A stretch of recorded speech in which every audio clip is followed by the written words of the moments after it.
Je m'appelle Anne-Sophie Dechaise-Martin. Je suis chef de production pour France 24.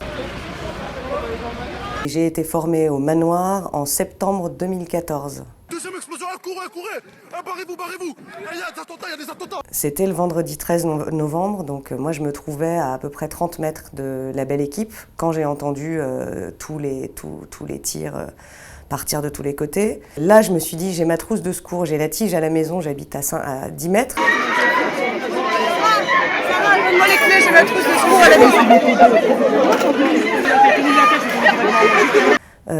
Et je fonce chez moi prendre ma trousse de secours, je reviens. Là, il y avait 2-3 pompiers qui étaient arrivés, mais c'est tout. Pas de médecin, pas de... Et les civils qui là commençaient à... Enfin, les blessés civils qui commençaient à crier. Calme-la, faut pas qu'elle panique, s'il te plaît. Et la première personne qui est venue vers moi et qui a peut-être déclenché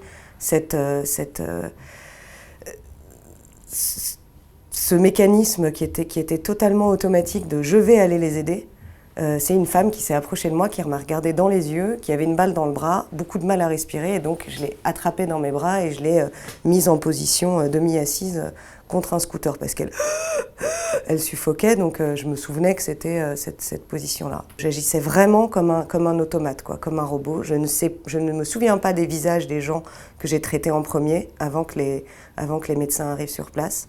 Je voyais une blessure, je faisais un geste. Une autre blessure, je faisais un geste. À partir du moment où j'ai fait le premier garrot, c'était, je regarde, ah tiens, il y en a un autre à faire là. Il y en a une autre qui saignait beaucoup, qui avait une hémorragie au cou.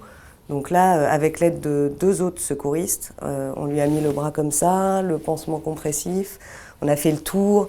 Enfin, c'est vraiment, j'insiste là-dessus, c'est impressionnant. Alors, quand je partais en vacances, je prenais la petite fille, je me redéroulais le marche avec mon coloc.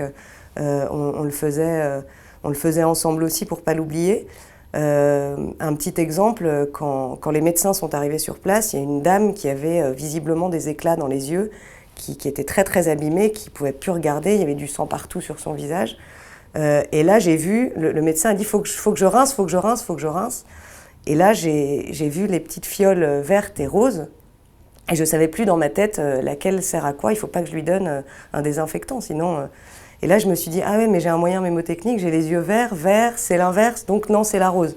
Donc on lui donne la rose. Et j'invite vraiment tout le monde à relire ces fiches-là et à faire confiance à ce qu'on nous apprend au manoir et ensuite, parce que ça marche.